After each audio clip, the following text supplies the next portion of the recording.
Bible वचन। आज मैं बाइबल का वचन दूंगा। हर एक बात का एक अवसर और प्रत्येक काम का जो आकाश के नीचे होता है एक समय होता है। परमेश्वर कहता है हर काम को करने का एक समय है। जन्म का समय है और मरने का भी समय है। बोने का समय है और बोए हुए को उखाड़ने का भी समय है। आपने खेतों में देखा होगा, वो उखाड़ने का एक समय होता है, घात करने का समय है और चंगा करने का भी समय है, ढा देने का समय है और बनाने का भी समय है। हर किसी चीज़ का इस धरती पर परमेश्वर ने एक समय बनाया है और रोने का समय है और हंसने का भी समय है, छाती पीटने का भी समय है और नाचने का भी समय है। समय को पहचानो। परमेश्वर का वचन क्या कहता है? बार बार परमेश्वर का वचन कहता है पत्थर फेंकने का समय है और पत्थर बटोरने का भी समय है। गले लगाने का समय है और गले लगाने से रोकने का भी इस धरती पर समय है। हर किसी चीज़ का एक समय है। समय के बिना इस दुनिया में कुछ भी नहीं।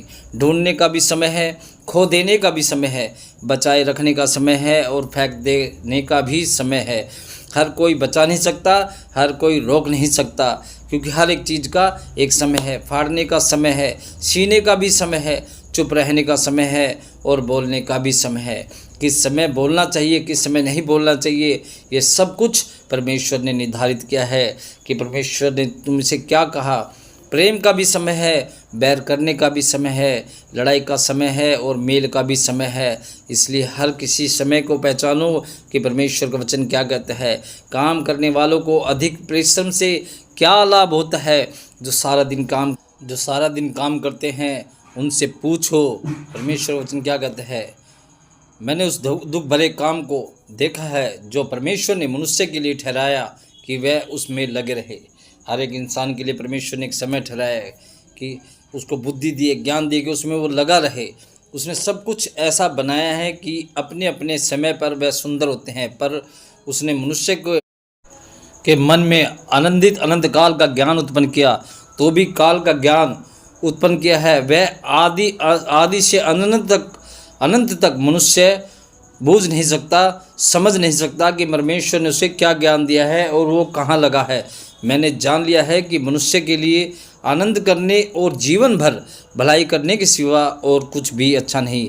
इसलिए मेरे दोस्तों, परमेश्वर वचन को फॉलो करो और भलाई करो कि परमेश्वर लोगों के जीवन में कार्य कर सके। और यह भी परमेश्वर का दान ही है कि मनुष्य खाए पिए और अपने सब परिश्रम में सुखी रहे।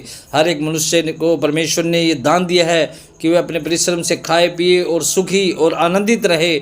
मैं जानता हूँ कि जो कुछ परमेश्वर करता है वह सदा स्थिर रहेगा, ना तो उसमें कुछ बढ़ाया जा सकता है और ना कुछ घटाया जा सकता है। परमेश्वर ऐसा इसलिए करता है कि लोग उसका भय माने। लोगों के जीवन में जो कुछ हो रहा है ना वो बढ़ेगा ना घटेगा, क्योंकि परमेश्वर ने ऐसा उसके लिए ठहराया है। जो कुछ हुआ है वह इससे पहले भी हो चुका है और जो होने वाला है वह भी हो चुका है। और परमेश्वर बीती हुई बातों को फिर पूछता है, यानी कि तुम्हारे जीवन में जो कुछ भी हो रहा है वो इससे पहले हो चुका है। इसलिए किसी बात की चिंता तुम ना करो कि तुम कोई महान काम करने के लिए धरती पर नहीं आए।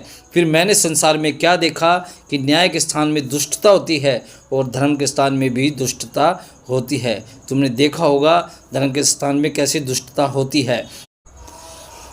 मैंने मन में कहा परमेश्वर धर्मी और दुष्ट दोनों का न्याय करेगा, क्योंकि उसके यहाँ एक के विषय और एक एक काम का समय है। हर एक चीज़ का एक समय है। परमेश्वर ने कहा, मैंने मन में कहा कि यह इसलिए होता है कि परमेश्वर मनुष्य को जांचे और कि वह देख सके कि वे पशु समान हैं, क्योंकि जैसे मनुष्य की वैसे ही पशुओं की भी दशा होती है। दोनों की वही दशा होती है। जैसे एक मरता है वैसे दूसरा भी मरता है। सभी की सांस एक सी है और मनुष्य पशु से कुछ बढ़कर नहीं, सब कुछ व्यर्थ ही है, व्यर्थ है, व्यर्थ है, व्यर्थ है। परमेश्वर वचन कहता है सब एक स्थान में जाते हैं, सब मिट्टी से बने हैं और सब मिट्टी में फिर मिल जाते हैं। परमेश्वर का वचन कहता है सब एक ही चीज़ से बने और सभी मिट्टी में मिल जाएंगे अंत में। क्यों? क्या मनुष्य का प्राण ऊपर की ओर चढ़ता है और पशुओं का प्राण नीचे की ओर जाकर मिट्टी में मिल जाता है? कौन जानता है? ये कोई नहीं जानता कि मनुष्य का प्राण ऊपर की ओर जाता है, ये पशु का प्राण नीचे की ओर जाता है। सो मैंने यह देखा कि इससे अधिक कुछ अच्छा नहीं कि मनुष्य अपने कामों में आनंदित रहे, कि उसका भाग्य यही है। कौन उसके पीछे होने वाली बातों को देखने के लिए उसको लौटा ले आएगा। मरने के बाद मेरे दोस्तों कोई नहीं जानता कि पर कौन आगे देखेगा हमारे पीछे क्या हो रहा है। परमेश्वर का वचन कहता है दोस्तों, मन फिराओ, ये मौका फिर नहीं मिलेगा। समय को पहचानो। यीशु तुमसे क्या कहता है कि ऐ संसार के दबे कुचले लोगों, मेरे पास आओ, मैं तुम्हें विश्राम दूंगा, शांति दूंगा। प्रभु यीशु नाम में आमीन। हालेलुया। Praise the Lord.